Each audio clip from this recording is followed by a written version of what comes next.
Shalom dan salam sejahtera bagi kita semua. Puji dan syukur kita panjatkan kehadirat Tuhan Yang Maha Esa, di mana atas kasih dan karunia-Nya kita masih dapat berkumpul di tempat ini untuk melaksanakan kampanye lisan yang diadakan pada hari Jumat tanggal 8 Mei 2020. Saya berdiri di sini. Saya berterima kasih kepada panitia yang telah memberikan saya waktu untuk menjabarkan visi dan misi saya untuk menjadi seorang pemimpin yang baik. Kita mulai. Saya akan memulai membacakan visi dan misi saya. Visi saya yaitu terus membangun Kabupaten Dairi Sidikalang yang lebih sejahtera, maju dan bermartabat, didukung pemerintahan yang lebih profesional. Misi saya adalah yang pertama, memperkuat tata kelola pemerintahan yang bersih, efektif, demokratis, dan transparan. Yang kedua, meningkatkan kualitas hidup manusia dan bermasyarakat. Yang ketiga, memperkuat kemandirian ekonomi dengan menggerakkan sektor unggulan daerah. Yang keempat, meningkatkan kualitas hidup beragama dan bermasyarakat. Yang kelima, mewujudkan kondisi masyarakat yang aman, tentram, dan dinamis. Dan selanjutnya, saya juga akan memaparkan makna dari visi dan misi saya yang saya bacakan tadi. Makna visi saya adalah sejahtera.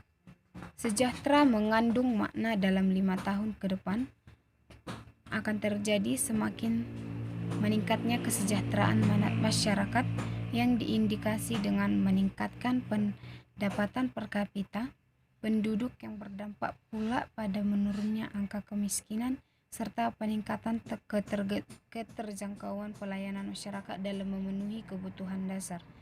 Maju juga mengandung makna kondisi pembangunan daerah yang dilandasi dengan keinginan bersama untuk mewujudkan masa depan ekonomi, sosial, lingkungan fisik yang baik, didukung sumber daya manusia yang unggul, profesional, dan peradaban tinggi, berdaya saing, berakhlak mulia, serta berwawasan ke depan. Martabat mengandung makna kondisi kehidupan masyarakat berbangsa dan bernegara yang bertumpu pada nilai-nilai budi pekerti dan budaya yang luhur, mengedepankan etika, moral maupun norma agama masyarakat. Yang selanjutnya, profesional mengandung makna bahwa penyelenggaraan pemerintah yang baik atau partisipatif, akuntabel, transparan, dan efisien, dan bersih atau bebas korupsi, dan bersih maksudnya bebas dari korupsi, kolusi, dan nepotisme.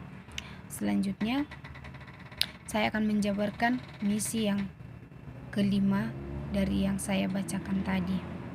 Yang pertama, memperkuat tata kelola pemerintahan yang baik, yang bersih, efektif, demokratis, dan transparan.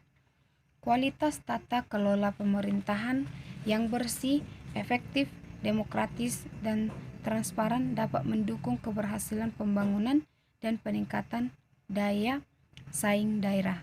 Dalam kegiatan ini, tantangan utamanya adalah meningkatkan integritas, akuntabilitas, efektivitas, dan efisiensi birokrasi dalam penyelenggaraan pemerintahan, pembangunan, dan pelayanan publik. Dalam rangka membangun tata kelola pemerintahan yang bersih, efektif, demokratis, dan terpercaya, tetap konsisten untuk melanjutkan program perbaikan yang sudah berjalan dengan memberikan penekanan kepada transparansi dan akuntabilitas kinerja pemerintah dan peningkatan partisipasi publik dalam proses pengambilan kebijakan publik. Selanjutnya masing-masing diuraikan sebagai berikut. Yang pertama, membangun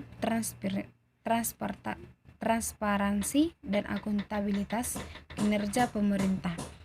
Transparansi dan akuntabilitas dalam setiap proses penyelenggaraan pemerintahan dan pembangunan yang ditandai dengan terwujudnya sistem pelaporan dan kinerja intensitas pemerintah, peningkatan akses publik terhadap informasi kinerja instansi pemerintah, makin efektifnya penerapan e-government untuk mendukung manajemen birokrasi secara modern, dan peningkatan implementasi open government terhadap seluruh instansi publik atau pemerintahan.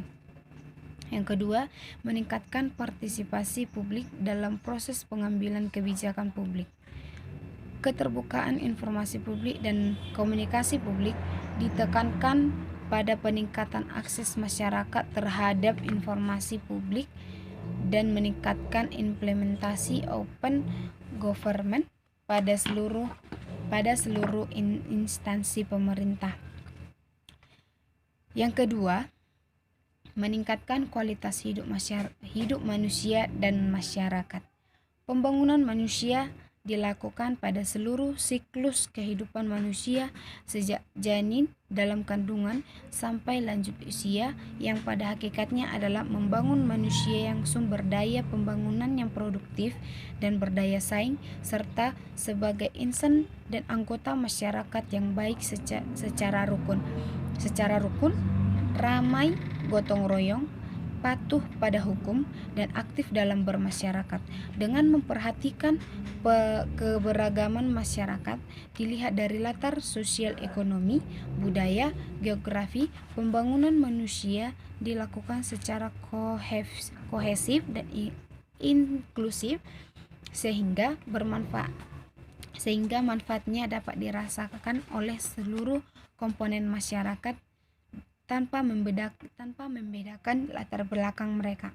Oleh karena itu, kebijakan dan program yang dilaksanakan harus dimaknai sebagai upaya untuk meningkatkan kesejahteraan rakyat secara berkeadilan sebagaimana diamanatkan oleh Undang-Undang 1945. Upaya peningkatan kualitas hidup manusia dilaksanakan melalui: yang pertama, peningkatan kualitas pendidikan; yang kedua, peningkatan pelayanan kesehatan dan jaminan lainnya; yang ketiga, peningkatan kesejahteraan masyarakat. Selanjutnya, yang ketiga, peningkatan kesejahteraan masyarakat. Penjabaran dari penjelasan yang di atas. 1. Peningkatan kualitas pendidikan. Di era sekarang ini, mau tidak mau, sektor pendidikan dipaksa untuk senantiasa beradu cepat dengan perubahan zaman. Kenapa harus begitu? Karena kemajuan suatu negara tentunya tidak terlepas dari kualitas dunia pendidikan yang dimiliki. Semakin tinggi kualitas pendidikan, maka semakin tinggi pula SDM yang akan dihasilkan untuk memajukan negara. Sebenarnya banyak sekali faktor penentuan kualitas pendidikan, namun ada 2 faktor yang paling utama dan berperan dalam pembangunan kualitas pendidikan yang baik, yaitu tenaga pendidikan dan sarana prasarana pendidikan. A. Tenaga pendidikan. Dalam hal tenaga pendidikan dan pendidik dan kependidikan difokuskan pada peningkatan kualifikasi akademik, sertifikasi, evaluasi, pelatihan, pendidikan, dan penguatan kemampuan guru, termasuk kepala sekolah dan pengawas sekolah, dalam menjalankan paradigma pembelajaran yang aktif, kreatif, efektif, entrepreneurial, dan menyenangkan. Peningkatan kompetensi guru melalui mengembangkan profesional berkelanjutan, memperdayakan peran kepala sekolah sebagai manajer sistem pendidikan yang unggul, revitalisasi peran pengawasan sekolah sebagai entitas quality assurance, dan peningkatan efisiensi, efektivitas pengelolaan dan pemerataan distribusi guru dengan standar pelayanan minimal. Yang selanjutnya, B. Sarana dan prasarana pendidikan. Dalam hal penyediaan sarana dan prasarana pendidikan, tetap konsisten untuk melanjutkan peningkatan ketersediaan sarana dan prasarana pendidikan seperti laboratorium, perpustakaan yang berkualitas untuk memenuhi standar pelayanan yang minimal, serta meningkatkan peranan dan pemanfaatan teknologi informasi dan komunikasi di bidang pendidikan. Yang kedua, peningkatan pelayanan kesehatan dan jaminan lainnya. Pembangunan kesehatan merupakan komponen dalam pembangunan sumber manusia yang produktif secara sosial dan ekonomi. Dengan mewujudkan derajat kesehatan masyarakat yang setinggi-tingginya,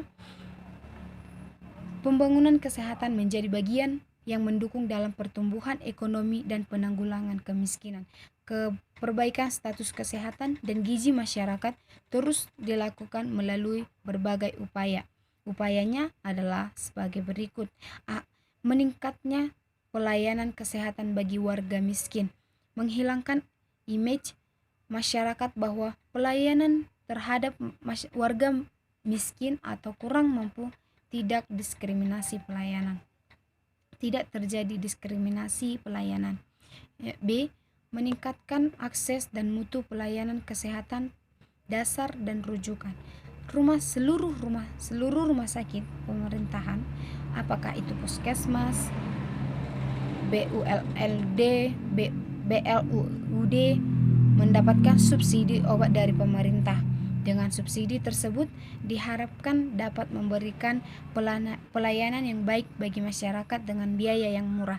Ini menjadi masalah serius manakala yang berobat adalah warga miskin, sehingga perlu kebijakan agar warga miskin benar-benar mampu menikmati pelayanan kesehatan yang maksimal. Peningkatan kesejahteraan masyarakat. Yang pertama, meningkatkan peran wanita dan gizi keluarga. Peranan wanita dan gizi keluarga adalah pendukung program pembangunan yang penting bagi ketersediaan sumber daya manusia yang sejak lahir dan batin. Prioritas dan program ini adalah meningkatkan peran wanita yang mandiri dan partisipatif, memperdayakan peranan ibu rumah tangga dalam proses produksi sektor informal atau industri ibu rumah tangga, serta peranan setiap dalam pemberdayaan lahan pekarangan dan gizi keluarga. Program ini dapat dicapai melalui kegiatan promotif, kursus di tingkat RT atau RW untuk memberikan keterampilan industri ibu rumah tangga, kursus di tingkat RT dan RW untuk pengetahuan tanaman obat dan gizi keluarga. Yang B, memberikan perlindungan bagi orang miskin. Upaya pengentasan kelompok masyarakat dari kemiskinan tidak dapat dilakukan tanpa munculnya motivasi yang kuat dan bersangkutan. Langkah ini bertujuan untuk melindungi orang miskin sebagai penjabaran dari pasal 34 Undang-Undang 1945. Misi yang ketiga yaitu memperkuat kemandirian ekonomi daerah dengan menggerakkan sektor unggulan. Kawasan pedesaan sebagai wilayah yang luas paling besar memerlukan penanganan lebih serius dalam hal pemerataan produktif. Seluruh sumber daya pembangunan sebenarnya terpusat di kawasan ini. Oleh karena itu, perlu dilakukan upaya-upaya bertujuan meningkatkan volume kegiatan produktif di pedesaan. Langkah-langkah strategis dapat diambil. Yang pertama, meningkatkan komoditi unggulan. Dengan luas lahan sawah yang besar, Kabupaten Sidikalang mampu memproduksi padi melebihi hasil pemerataan per tahun pada padi sawah, dan untuk menjadi padi jenis gogo ditambahkan produksi palawija.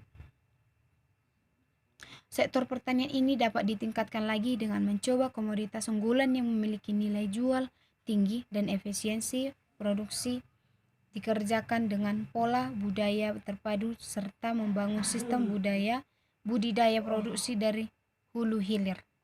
Yang kedua, mengoptimalkan pengelolaan. Industri pengelolaan di Kabupaten Dairi memegang peran penting di samping sektor pertanian.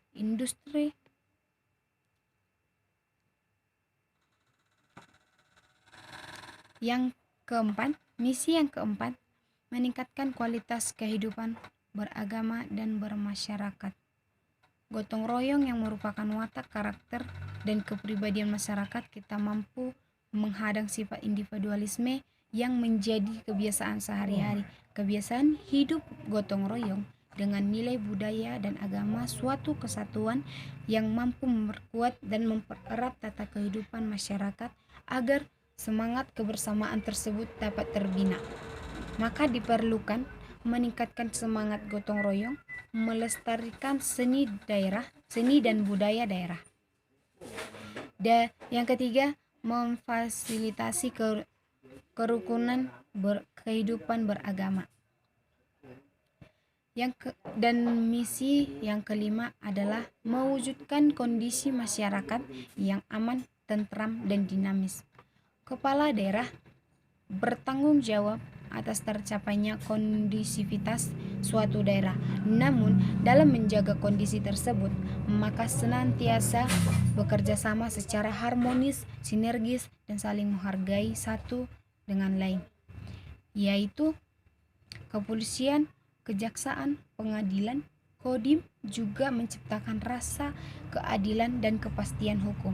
Di samping institusi tersebut, yang tidak kalah pentingnya adalah membangun komunikasi dan kerjasama yang baik dengan tokoh-tokoh kunci di daerah tersebut, yaitu tokoh agama atau ulama, tokoh budaya, tokoh masyarakat, tokoh pemuda, tokoh perempuan, LSM, organisasi masyarakat, dan lembaga-lembaga lainnya.